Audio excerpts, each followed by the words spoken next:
What up, squad? This is Special K. You know I always got something to say, and I am back with another banger. Yeah, squad, we ain't Ghana. We turn it up for 2025. Let's get it, let's go. Yeah, well, Ghana, finding our way. Family know it all. TT Brofano, exploring our roots. Finding our way. Family know it all.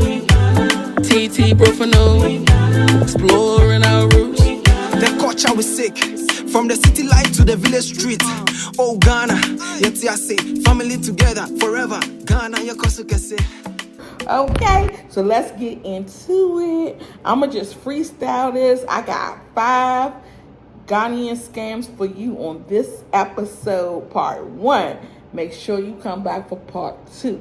It's so many scams in Ghana. It's too much for me to put on one video. So we're going to have to do a 3, 4, 5-part series maybe. So if you know any scams, make sure that you put them in the comment section. And if you are easily bothered by my content, or you don't like that I talk about your country, the country that you live in, not the country that you own, please log off, okay? Log off right now. I mean right now. Log off and don't come back, okay? Because I don't have time for you. But I do know I have some haters too. And so I'm going to do some videos for the haters as well, because they need me to ruffle their feathers. And some of them need me to please them. So let me do a little bit of everything for everybody. I remember my mom told me a long time ago when I was little, she said, you can please some of the people some of the time, but not all the people all the time. I try to be pleasing people on this app, but it's difficult. It's very freaking difficult.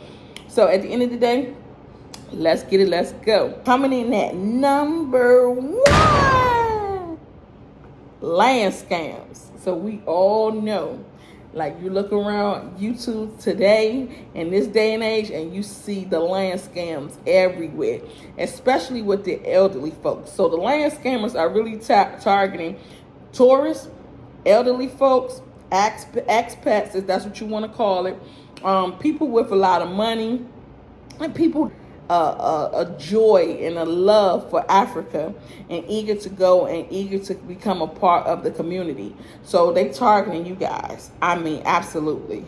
You are a target. So how they do these land scams, I was a product of a land scam. When I first moved to Ghana, the guy took me to buy some land in the beach. I always wanted to live on the beach, and how they beautified and glorified Africa on the computer, on TV, on YouTube, on social media, all that.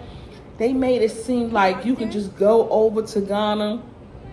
You can get you about 2 plots of land, build you this nice castle for like $50,000, and you could be living your best life on the beach with water coming up and all that. You don't learn about the real until you get on the ground. Then you learn that being right on the water is bad. It's terrible for your house because the salt eats up the house. You got the salt eating up your cars and the rocks and the pavement into driveway. It eats everything up. So it end up costing you a lot more money than it should. Then you learn that is not true, that you cannot buy you a house, buy you some land, or build you a house and buy you some land on the beach for $50,000. That's dead. Not gonna happen. It's gonna be a lot of money. It's very, very, very, very expensive. And then on top of that, most of that land is already taken. So when the guy took us, he showed us prime. We was already living in prime, so we saw the beach and was like, damn, we want to live over here. It was nobody there, but we know that the development will eventually come later, maybe 5, 6, 7 years from now. It will be fully developed. So he told us about the paving the roads. To get there was very difficult, and he was saying that for years they said that they was going to come and do the roads and never did it. For like 15 years they've been saying they're going to do the roads, but they never get to it. So he told us about that. Then we get to the house. We get to the part where the land he's selling me for $5,000. So most of the time when they say they're going to sell you the land is really cheap. If it's a scam, it's more than likely going to be really cheap. But if it's not a scam, it's going to be more high. And you're going to be listening like, well, I'm not paying no $20,000 for the land and then still got to pay $100,000 for the house. I might as well stay in America with my $120,000.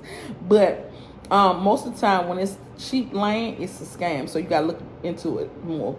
So I'm walking around with him, and he's showing us all the places and how much one plot would be. If you want a bigger house, you need 2 plots, and showing us everything. So I'm getting excited. He done brought his whole family with him.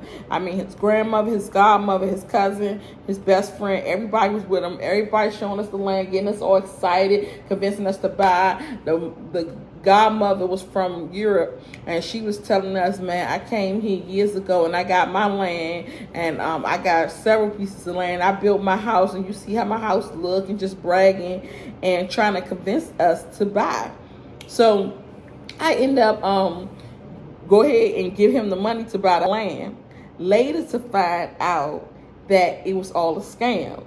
So I had got a driver, and my driver ended up taking me over there. And the driver told me that when you go survey the land, look at the land, you need to make sure that this land doesn't belong to somebody else, because the scammers will sell this land to different people. They would sell it to you, then they would turn around and sell it to somebody else, and turn around and sell it to somebody else. Everybody got legitimate paperwork. However, the land don't belong to nobody until you put a border around. So you know that big wall that they have in Ghana? Once you put that big wall around, then the people be like, oh, okay, so they doing something to it. And you'll still have the government coming to you, complaining to you about paying more money on it because you haven't done anything to it. They'll say you owe us $3,000, $4,000, $5,000, and you're like, for what? They said because you've been having to sit here. So the best thing to do when you buy the land is to put a wall around it so you can say it's yours. Put your phone number on it. Put land not for sale. Da da da da da.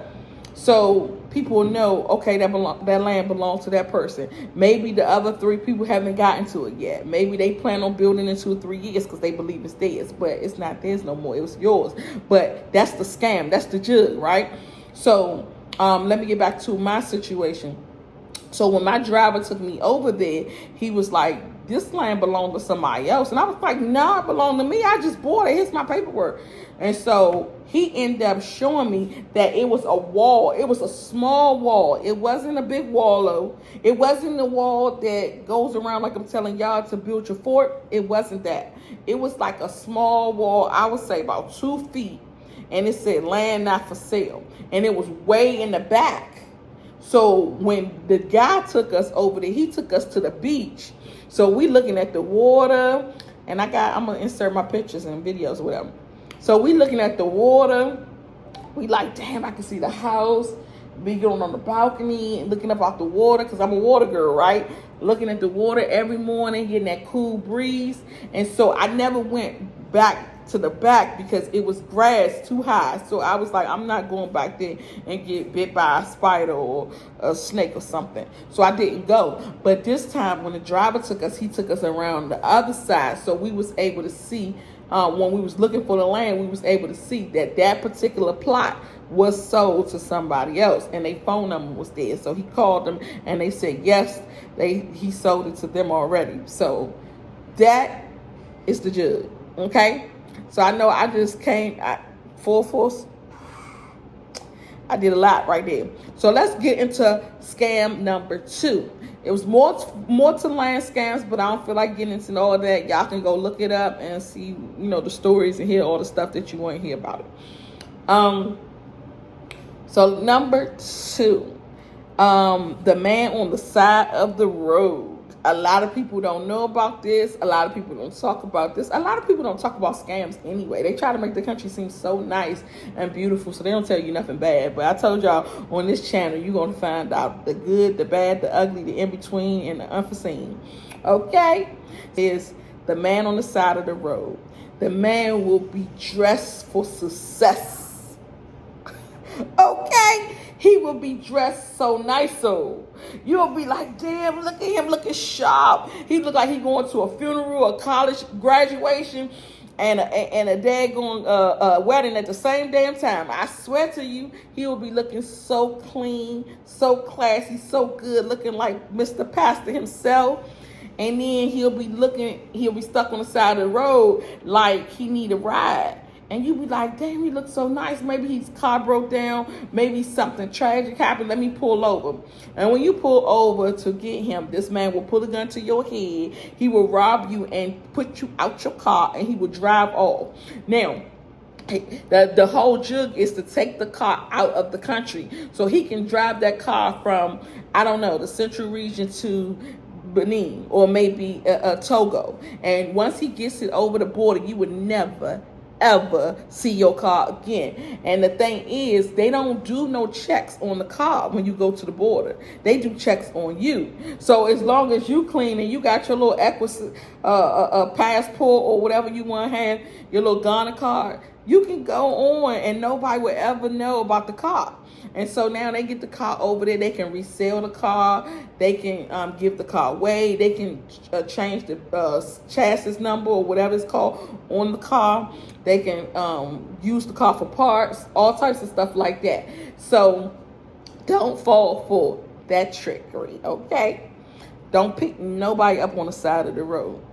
Now, scam number 3. Scam number 3 is the traffic stops, okay? We all know about the traffic stops that, and I tell y'all, a lot of people don't talk about it, but I tell y'all on this channel all the time that the police will stop you and they will be like, do you have an offering, or do you have anything for me today, or do you have something small? Basically, they'll act like as if they stopping you for something you did wrong. And you looking around like, did I run a light? Because ain't no damn lights out here. Was I speeding? Because everybody doing the same speed. Well, what was I doing for you to stop me? And you telling everybody that. Hey, how you doing? I'm doing well, and you? I'm good. Where am I going? Across. From Cape Coast. Yes, sir. Oh yeah, everything's great. With your highway patrol, man. Say again? Your highway patrol. Oh, okay. We are here to monitor the road for you. Okay. Gotcha. Okay. All right.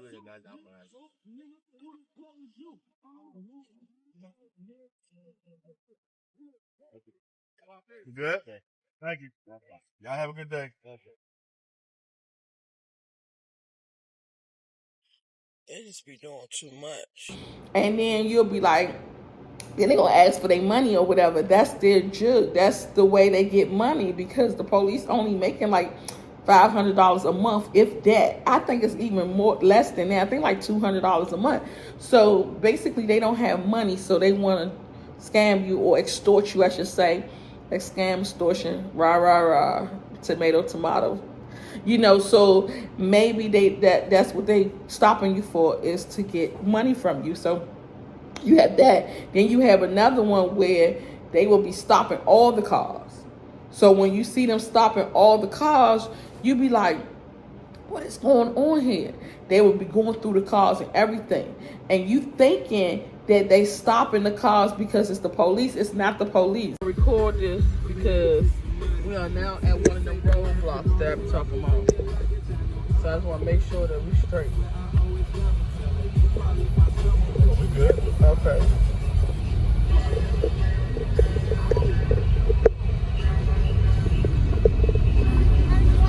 It's so crazy because you don't know what the fuck will happen when you get to But see that sign saying? See the one that's right there that's in police stop? Yeah. They leave them on the side of the road. Yeah. So at night, they still there.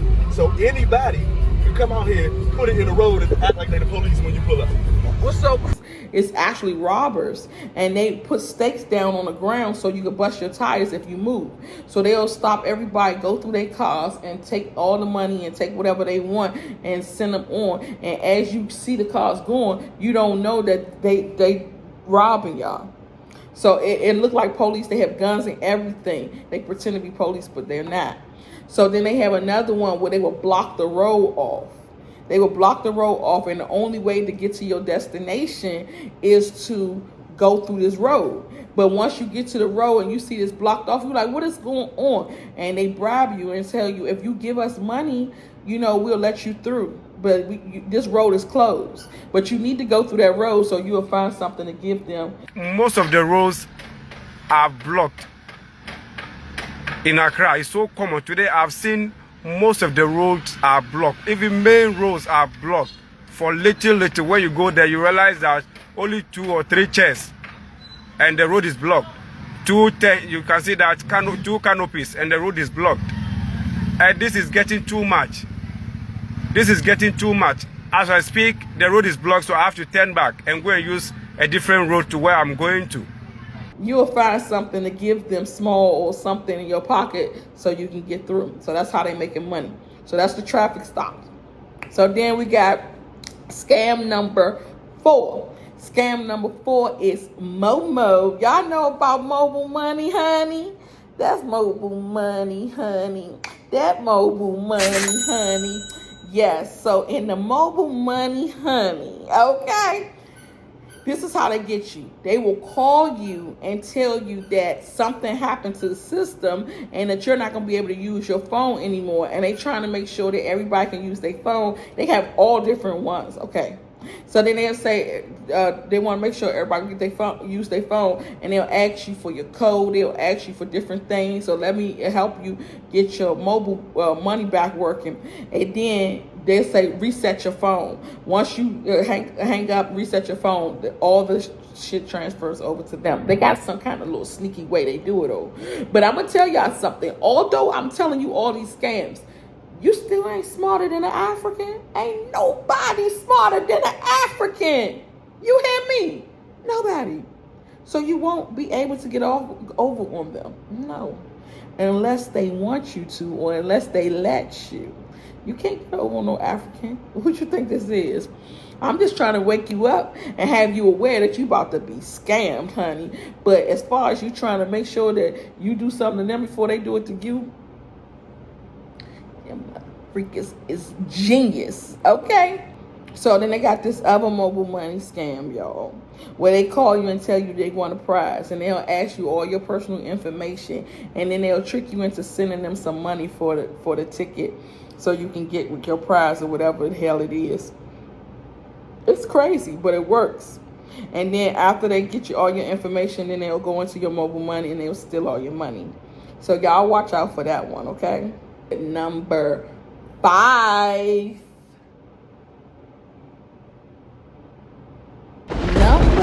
Lucky number 5 is the electricity scam. Like, a lot of people didn't believe me when I said my electric bill was $3,000 for 4 months. Yes. If you don't believe me, try it yourself. So what'll happen is you will put money on your prepaid because you don't want to keep putting money on there every 3 days, every 2 days, every other day. So you will put money on your prepaid. Let's say you put $100. They see that you putting some big money on it. They know that you got money. They will slowly but surely every day take more money than you accumulating from you so that they can make money off of you.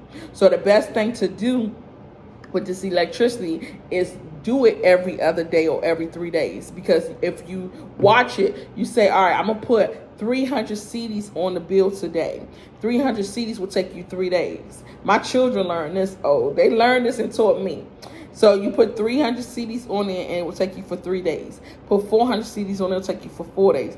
500 CDs take you for 5 days. So write it down. Today I put 300 CDs on there, and then 3 days later look at it and you'll be at 0. So you put another 300. Do not put a whole bunch of money on there because they know you got money. They will take your money. And they will cut you off too. They will cut you off, and then when they cut you off, you be like, I paid all this money and still got cut off. Yes.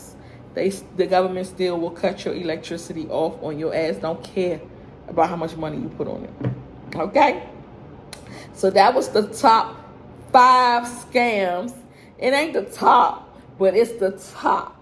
Because we got more to come. Tune in for part 2 of scams in Ghana, so I can tell you 5 more, baby, because I gotta keep them coming so you can get ready for the showdown, because that's what it is. When they scam you, it be a mother freaking showdown. You be going off ready to go kirk out on somebody, fight somebody, and they tell you, calm down, it's not that serious. I know I just scammed you. But we're gonna be okay. And you be like, we're gonna be okay. Hell no. They be like, it's okay, because they promote peace. So they can scam you, they can lie to you and call Jesus, but they gonna promote peace at the same daggone time. Y'all come back now. Y'all come back now for number 2, number 3, number 4, and maybe a number 5. All right. See y'all in the next video.